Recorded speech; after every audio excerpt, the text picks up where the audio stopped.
nak join salah satu bisnes ni, ada 3 benda yang kau kena tengok. Okay. Yang pertama, syarikat. Kedua, produk. Ketiga, marketing plan. Okay. Kenapa 3 ni penting? Okay. Syarikat. Syarikat, kau kena tengok syarikat tu. Sebab apa? Sebab kita nak buat bisnes ni, kita nak buat bisnes lama. Betul tak? Kita nak buat bisnes lama dengan syarikat tu. Okay. Yelah, kita tengah shop, buat sale kan. Tiba-tiba, syarikat tu pula hilang entah ke mana. Tengah shop, tengah best,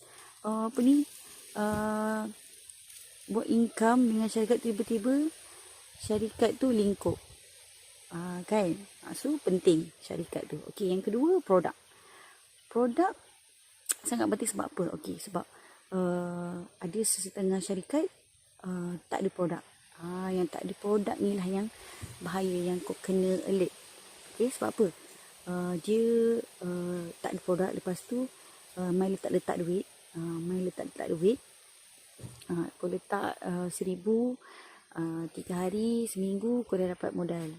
Itu scam. Okay. Satu lagi, kalau jenis yang produk, ada 1-2 produk, dia ada 1-2 produk, lepas tu dia pusing-pusing produk yang sama je, itu scam juga. Okay, so yang ketiga, marketing plan.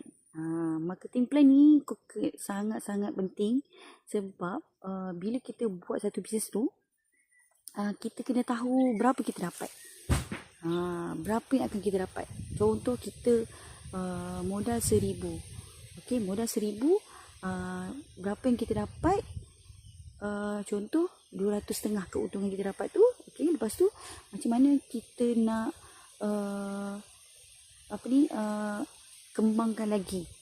Kembangkan lagi keuntungan kita tu. So dia maksudnya macam tahu, dalam marketing tu, bila kita tahu berapa yang kita dapat, dan bila kita tahu berapa yang kita dapat tu, berapa yang akan kita dapat, so kita akan rasa nak speed. Kita akan rasa aku nak buat lagi. Sebab kita tahu berapa yang kita nak dapat tu kan. So sangat penting 3 benda yang aku cakap tadi sebelum kau buat bisnes. Okay.